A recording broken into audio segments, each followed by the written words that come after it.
Hay sonidos que nunca debieron existir. Gritos que vienen de lugares donde no hay nadie. Eso es lo que aprendí cuando fortifiqué el almacén en la calle industrial. Tengo 42 años ahora, y cada noche sigo escuchando esos llantos. Los que venían de las esquinas vacías. Déjame contarte lo que pasó cuando el mundo se derrumbó y yo pensé que había encontrado el refugio perfecto. Mi nombre es Anton, y esto comenzó a las 6:20 de la tarde un martes de octubre. Yo trabajaba como supervisor de logística en un almacén enorme en las afueras de la ciudad. 3 pisos, muros de concreto gruesos, puertas de acero reforzadas, y suficiente espacio para almacenar comida y suministros para meses. Cuando los primeros reportes de infectados empezaron a llegar por la radio, yo ya estaba haciendo planes, ¿sabes? Algunos me llamaban paranoico, otros decían que estaba loco, pero cuando vi a la gente corriendo por las calles, cuando vi las cosas persiguiéndolos con esos ojos muertos y hambrientos, supe que mi paranoia me iba a salvar la vida. El almacén estaba casi vacío ese día. La mayoría de los trabajadores se había ido temprano, asustados por las noticias. Solo quedábamos 3, yo, mi asistente Petra, y el guardia de seguridad, un tipo mayor llamado Klaus. Entonces escuchamos los gritos afuera. Klaus fue el primero en mirar por las cámaras de seguridad. Su cara se puso pálida, hermano. Completamente pálida. Anton dijo, su voz temblando. Tienes que ver esto. Me acerco al monitor. Afuera, en el estacionamiento, había como 30 personas corriendo hacia el almacén. Y detrás de ellos venían, esos bichos. Los infectados. Se movían rápido, demasiado rápido. Sus cuerpos estaban retorcidos, manchados de sangre, y esos ojos. Dios mío, esos ojos blancos y muertos. Cierra las puertas, dije. Ahora mismo. Todas las entradas. Petra corrió a activar el sistema de bloqueo. Las puertas metálicas empezaron a cerrarse con un sonido pesado. Algunas personas del estacionamiento llegaron a tiempo. Entraron gritando, llorando, golpeándose entre ellos para pasar. Otros no tuvieron suerte. Vi a un hombre tropezar y caer. 3 infectados se le tiraron encima. Los gritos. Hermano, nunca voy a olvidar esos gritos. La última puerta se cerró a las 6:42 de la tarde. Afuera, los infectados golpeaban el metal, arañaban, gruñían. Pero las puertas aguantaron. Miré a mi alrededor. Había logrado entrar como 15 personas. Estaban en shock, temblando, algunos heridos. Está bien, dije, tratando de sonar calmado. Están a salvo aquí. Este lugar es una fortaleza. Pero no tenía idea de lo equivocado que estaba. Pasamos la primera noche organizándonos. Conté a los sobrevivientes, 15 personas en total, contándome a mí. Había una doctora llamada Sofía, un ingeniero joven llamado Roman, una madre con su hijo pequeño, un par de adolescentes, y algunos trabajadores de oficina. Klaus y yo revisamos todo el edificio.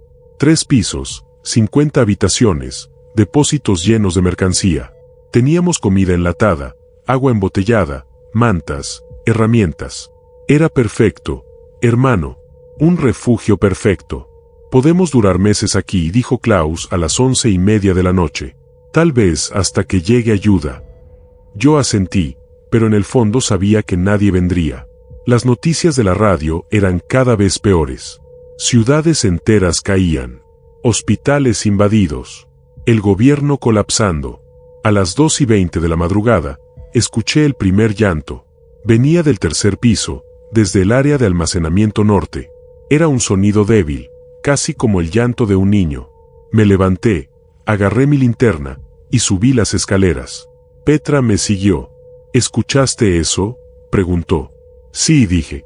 Alguien debe estar herido. Pero cuando llegamos al 3er piso, no había nadie. Las hileras de estantes estaban vacías. El llanto había parado. Tal vez fue el viento, dijo Petra, pero su voz sonaba insegura. Revisamos cada esquina, cada pasillo. Nada. Regresamos al 2º piso, donde todos dormían. Esa fue la primera vez que escuché los llantos de las esquinas vacías. No sería la última. El día 2 fue más tranquilo. Establecimos reglas, raciones de comida, turnos de vigilancia, áreas designadas para dormir.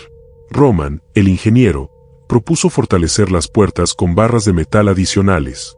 Esas cosas de afuera no van a parar, dijo. Necesitamos asegurarnos de que no puedan entrar. Pasamos todo el día reforzando las entradas. Soldamos barras de acero, apilamos cajas pesadas, bloqueamos las ventanas del primer piso con tablas de madera. A las 4:30 de la tarde, Sofía, la doctora, revisó a todos. Algunos tenían rasguños y moretones, pero nadie estaba mordido. Eso es bueno, dijo, porque si alguien está infectado y no lo sabemos. Dejó la frase en el aire, pero todos entendimos. Si alguien se transformaba aquí adentro, estábamos jodidos. Esa noche, a las 9:10, los llantos regresaron. Esta vez más fuertes. Venían del primer piso, cerca de la cafetería. Klaus y yo bajamos, llevando bates de metal. «Hola», grité. «¿Hay alguien ahí?» El llanto continuó por unos segundos, luego se detuvo abruptamente. Klaus encendió todas las luces. Revisamos cada rincón, cada armario, cada baño. Nada. Absolutamente nada. «Anton», dijo Klaus, su voz baja. «Esto no está bien, hermano. No hay nadie aquí». Entonces, ¿de dónde vienen esos sonidos? No tenía respuesta. Y eso me asustaba más que los infectados afuera. Porque si no eran personas, ¿qué eran? En el día 4, las cosas empezaron a ponerse raras. Una de las adolescentes, una chica llamada Elsa, dijo que vio a alguien en el tercer piso. Era una mujer, insistió. Estaba parada en la esquina, mirándome, pero cuando me acerqué, desapareció. Los otros sobrevivientes la miraron como si estuviera loca. «Estás estresada», dijo Sofía. «Todos lo estamos. A veces la mente nos juega trucos». Pero yo le creí a Elsa, porque yo también había visto cosas.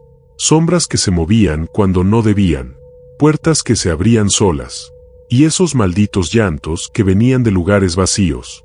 A las 7:40 de la tarde, Roman y yo revisamos los generadores en el sótano. Necesitábamos asegurarnos de que la electricidad siguiera funcionando. El sótano era frío, oscuro, olía a humedad y metal oxidado. «Oye, Anton», dijo Roman mientras revisaba los cables. «¿Tú crees en fantasmas o esas mierdas?» Me reí, nervioso. «¿Por qué preguntas?» «Porque este lugar se siente, no sé, hermano, se siente habitado, como si hubiera algo aquí que no podemos ver». No respondí, porque sabía exactamente a qué se refería. Terminamos de revisar los generadores y subimos rápido. Ninguno de los dos quería quedarse en ese sótano más tiempo del necesario. Esa noche, a las 11:30, los llantos volvieron. Pero esta vez eran diferentes. No era un solo llanto. Eran varios. Como un coro de voces tristes viniendo de todas partes a la vez. Y todos en el almacén los escucharon. El pánico se apoderó del grupo. La madre con su hijo empezó a gritar que quería salir. «Este lugar está maldito», gritaba. «Prefiero arriesgarme con los infectados que quedarme aquí». Klaus tuvo que calmarla, explicarle que afuera era la muerte segura. «Petra mi jalo a party». Anton dijo, sus ojos llenos de miedo. «Tenemos que averiguar qué está pasando. La gente se está volviendo loca». «Reunía Sofía, Klaus y Roman». «Necesitamos investigar», dije. «Este edificio tiene que tener una historia. Algo que explique estos sonidos». Roman sacó su teléfono. Todavía tenía un poco de batería. Buscó información sobre el almacén. Lo que encontró nos dejó helados. «Dice aquí», leyó Roman, «que este edificio fue construido en 1983. Pero antes era un hospital psiquiátrico. Fue cerrado en 1972 después de... Mierda, hermano. Después de un incendio que mató a 18 pacientes. Quedaron atrapados en el tercer piso». «¿El tercer piso? ¿Dónde empezaron los llantos?» Sofía se puso pálida. «Los pacientes estaban en el ala norte», continuó Roman. «Exactamente donde están nuestros depósitos ahora». Klaus se sentó, frotándose la cara. «Entonces estás diciendo que este lugar está... embrujado». Roman se encogió de hombros. «No sé qué más podría ser, tío». A las 3 de la madrugada, algo peor pasó. Uno de los sobrevivientes, un hombre de mediana edad, Empezó a gritar. Decía que alguien lo había tocado mientras dormía. Sentí manos en mi cuello, gritaba. Manos frias, hermano. Alguien intentó estrangularme. Revisamos el área. Nadie había estado cerca de él. Todos estaban dormidos. El día 6, decidimos hacer algo drástico. Vamos a investigar el tercer piso completamente, dije. Todo el ala norte. Si hay algo ahí, lo vamos a encontrar. Sofía, Klaus, Roman, Petra y yo subimos a las 10 de la mañana. Llevamos linternas, cámaras, grabadoras de audio. Íbamos a documentar todo. El tercer piso estaba silencioso. Demasiado silencioso. El aire se sentía pesado, como si algo invisible estuviera observándonos. Caminamos por los pasillos, revisando cada habitación. En una de las esquinas encontramos algo, marcas de quemaduras en las paredes. Viejas, de décadas atrás, pero todavía visibles. Aquí fue el incendio, dijo Roman, tocando las marcas negras. Entonces escuchamos pasos. Detrás de nosotros. Nos volteamos, pero no había nadie. Los pasos continuaron, acercándose. Klaus levantó su linterna, iluminando todo el pasillo. Vacío. Completamente vacío. ¿Quién está ahí?, gritó. Silencio. Luego, un susurro, tan bajo que casi no lo escuchamos. Ayúdenme. Sofía dejó caer su linterna. Se hizo añicos en el suelo. Nos vamos, dije. Ahora. Corrimos hacia las escaleras. Pero cuando llegamos, la puerta estaba cerrada. Desde adentro. La había dejado abierta. Klaus Tyro de la Manila. No se movía. Está trabada, gritó. Los pasos detrás de nosotros se hicieron más fuertes. Más rápidos. Roman pateó la puerta. Se abrió. Bajamos las escaleras casi cayéndonos, respirando pesado, el corazón latiendo como loco. Esa tarde, a las 4:15, descubrimos algo más. Uno de los sobrevivientes había desaparecido. El desaparecido era uno de los trabajadores de oficina, un tipo callado llamado Dimitri. Lo habíamos visto por última vez a las 2 de la tarde. Ahora, 2 horas después, no estaba por ningún lado. Buscamos por todo el almacén. Primer piso, segundo piso, sótano. Nada. Tal vez salió, sugirió alguien. Pero eso era imposible. Las puertas estaban selladas desde adentro. Nadie podía salir sin que lo supiéramos. A las 8:30 de la noche, encontramos su cuerpo. Estaba en el tercer piso, en el ala norte, tirado en una esquina. Su cuello tenía marcas rojas, como si alguien lo hubiera estrangulado. Pero no había señales de lucha. No había sangre. Sofía lo examinó. Está muerto, dijo, su voz temblando. Hace como 2 horas. Pero esto no tiene sentido. ¿Quién lo mató? Todos nos miramos entre nosotros. Sospechas. Miedo. Paranoia. Alguien aquí es un asesino, dijo Klaus, su mano en su bate. Alguien aquí nos está mintiendo. Elsa empezó a llorar. O algo aquí nos está matando, dijo. Algo que no podemos ver. Esa noche no dormimos. Nos quedamos todos juntos en el segundo piso, con las luces encendidas, observándonos unos a otros. A las 2:15 de la madrugada, los llantos regresaron. Pero esta vez reconocí la voz. Era Dimitri. Su voz muerta, llamándonos desde el tercer piso. Vengan, vengan conmigo, no se queden solos. Klaus agarró su bate. Ya basta de esta mierda, dijo. Voy a subir y voy a terminar con esto. Le agarré el brazo. No, hermano, es lo que sea que esté ahí arriba quiere. Quiere separarnos. Pero Klaus no escuchó. Klaus subió al tercer piso solo. Le dijimos que no lo hiciera, pero estaba decidido.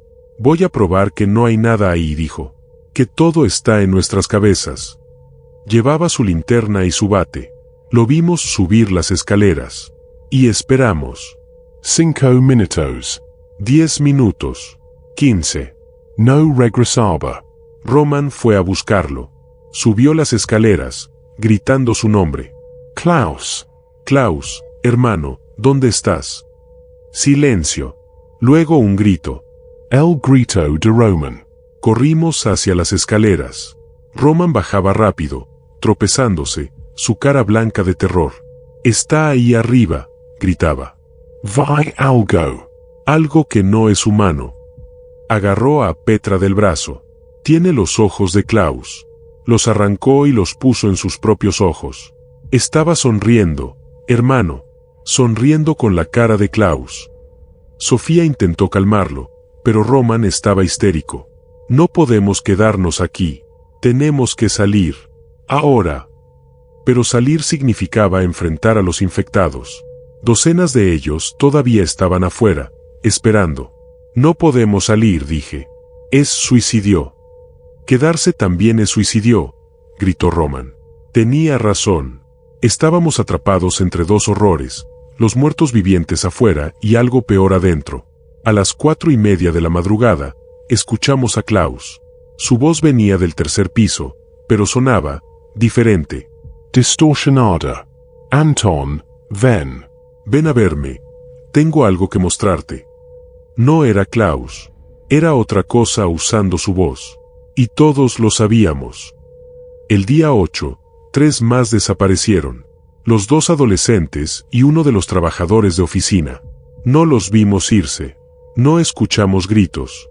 Simplemente, desaparecieron. Cuando fuimos a buscarlos, encontramos sus ropas en el tercer piso. De bladers cuidadosamente. Pero los cuerpos no estaban. «Esto no puede estar pasando», dijo Sofía, llorando. «Esto no es real». Pero era real. Y estaba empeorando. A las 12:30 del mediodía, Petra vio algo en las cámaras de seguridad. Nos llamó, señalando el monitor. «Miren», dijo. En la pantalla, el tercer piso. Había figuras moviéndose en la oscuridad. Muchas figuras. Caminaban en círculos, sus movimientos extraños, antinaturales. «¿Son los infectados?», preguntó alguien. «No», dije. «Los infectados están afuera. Esas cosas siempre han estado aquí». Roman sugirió quemar el tercer piso. «Si los matamos con fuego, tal vez nos dejen en paz». Pero Sofía negó con la cabeza. «Si prendemos fuego, todo el edificio se quemará. Quedaremos atrapados. O tendremos que salir a enfrentar a los infectados». No había buenas opciones. Solo opciones terribles. A las 6 de la tarde, la madre con su hijo intentaron escapar. Abrieron una de las puertas del primer piso y corrieron hacia la calle. Los vimos en las cámaras. Los infectados los alcanzaron en segundos. No duraron ni un minuto. Ahora éramos 8. De 15, ahora solo 8. Y las cosas del tercer piso se estaban acercando. Esa noche, decidimos confrontar lo que fuera que estuviera en el tercer piso. Todos juntos. 8 personas contra lo desconocido. «No podemos seguir escondiéndonos», dije. «Si vamos a morir, al menos sabremos que nos mató». Sofía preparó antorchas. Roman encontró herramientas, martillos, barras de metal, cuchillos. Petra rezó en silencio, aunque no era religiosa. Subimos a las 9:30 de la noche. El tercer piso estaba oscuro, helado. Nuestras antorchas iluminaban las paredes quemadas, los pasillos vacíos. «¿Dónde están?», susurró alguien. Entonces los vimos. En las esquinas. Figuras oscuras, sin rostro, observándonos con ojos que no deberían existir. Eran los pacientes. Los que murieron en el incendio. Pero estaban retorcidos. Deformados. Sus cuerpos eran sombras solidificadas, sus bocas abiertas en gritos silenciosos. Uno de ellos se acercó. Era Klaus. O lo que quedaba de él. Su piel estaba gris, sus ojos vacíos. «Anton», dijo con voz hueca. «Únete a nosotros. Aquí no hay dolor, aquí no hay miedo». Roman gritó y corrió hacia él, levantando su martillo. Lo golpeó, pero el martillo atravesó a Klaus como si fuera humo. Klaus sonrió y agarró a Roman del cuello. Roman empezó a transformarse. Su piel se volvió gris, sus ojos se vaciaron. «No», susurró. «No, por favor». Pero ya era tarde. En segundos, Roman se había convertido en uno de ellos. Ahora nos miraba con esa misma sonrisa vacía. Corrimos. Bajamos las escaleras, cerramos la puerta detrás de nosotros. pero sabíamos que no iba a detenerlos. Ahora éramos 7, y las cosas estaban viniendo por nosotros. Ya no se quedaban en el tercer piso. Empezaron a bajar. Los veíamos en las sombras del segundo piso, esperando. Observando.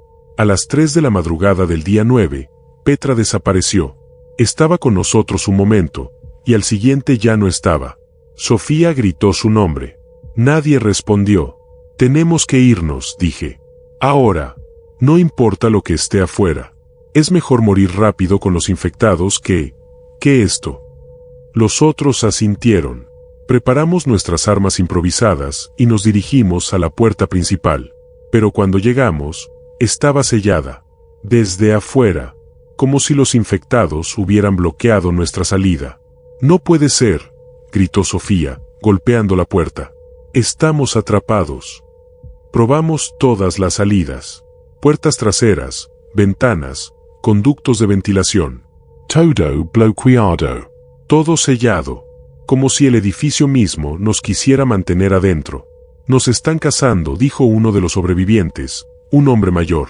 Nos están cazando como animales. A las 8 de la mañana, vimos algo en las cámaras. Petra. Estaba en el tercer piso, caminando en círculos con los otros. Su piel gris, sus ojos vacíos. Se había unido a ellos. A las 11:40, 2 más cayeron. Los agarraron mientras dormían. Los arrastraron escaleras arriba. Sus gritos se apagaron en minutos. Ahora solo quedábamos 4, Sofía, el hombre mayor, un trabajador joven, y yo. Y sabíamos que no duraríamos mucho más. El día 10 fue el peor. Las cosas ya no se escondían. Caminaban abiertamente por el segundo piso, sus formas oscuras deslizándose por las paredes. Ya no había donde esconderse. El hombre mayor perdió la cordura.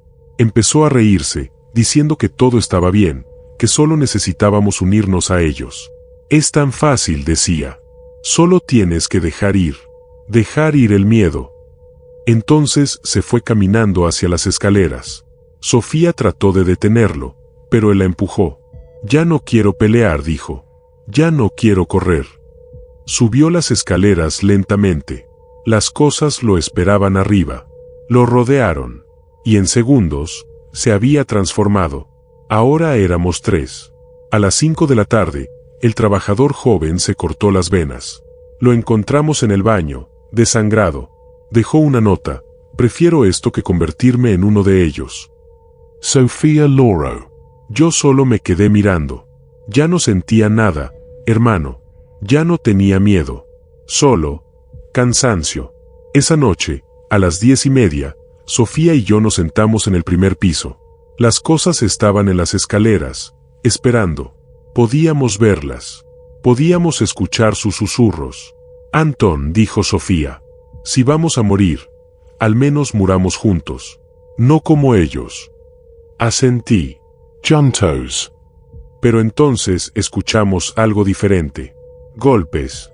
En la puerta principal. Golpes fuertes, metálicos. Y una voz. Una voz humana. Abraham. Hay sobrevivientes ahí. Abraham La Puerta. Soldados. Habían llegado soldados. Sofía y yo corrimos a la puerta. Estamos aquí, grité. Estamos vivos. Los golpes continuaron. Escuchamos sierras eléctricas cortando el metal. Las cosas en las escaleras empezaron a moverse más rápido, bajando hacia nosotros. «Dens prisa», gritó Sofía. Por favor, dens prisa. La puerta se abrió a las 11:05 de la noche. 3 soldados entraron, con linternas y rifles. «Salgan. Ahora». Uno de ellos vio las cosas bajando las escaleras. Abrió fuego. Las balas atravesaron las sombras sin detenerlas. «Mierda. No funcionan las armas. Vámonos». Corrimos hacia afuera. El aire fresco golpeó mi cara. Había un camión militar esperando. Nos subieron rápido. Miré hacia atrás, hacia el almacén. Las cosas estaban en la entrada, observándonos. No nos siguieron.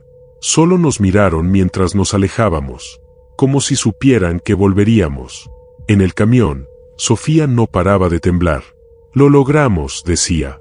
Lo logramos, Anton. Salimos. Pero yo no me sentía aliviado, porque en mi mente seguía escuchando los llantos, los susurros, las voces de los que se habían ido. Los soldados nos llevaron a un campamento. Nos hicieron preguntas. Les contamos todo. La mayoría no nos creyó. Dijeron que era trauma, estrés postraumático, alucinaciones por falta de sueño. Pero uno de los soldados, un teniente mayor, me miró diferente. Ese almacén, dijo. No es la primera vez que escuchamos historias sobre ese lugar. Me dio un archivo. Reports antiguos. Personas desaparecidas. Investigaciones sin resolver. Ese edificio había estado cazando gente por décadas. Han pasado 2 años desde que salí del almacén. Sofía está en una institución psiquiátrica. No pudo manejar lo que vimos. Yo sigo aquí, viviendo día a día, tratando de olvidar. Pero no puedo. Porque cada noche, cuando cierro los ojos, estoy de vuelta ahí, en esos pasillos oscuros, escuchando los llantos de las esquinas vacías. A veces me pregunto si realmente escapé, o si parte de mí todavía está atrapada ahí, caminando en círculos con los otros. Los militares sellaron el edificio. Lo declararon zona restringida. Pero yo sé la verdad. Ese lugar no puede ser sellado. No puede ser destruido. Porque lo que vive ahí no está en las paredes. Está en algo más profundo. Algo que se alimenta del miedo, del dolor, de la desesperación. La semana pasada, a las 3:30 de la madrugada, escuché golpes en mi puerta. Miré por la mirilla. No había nadie.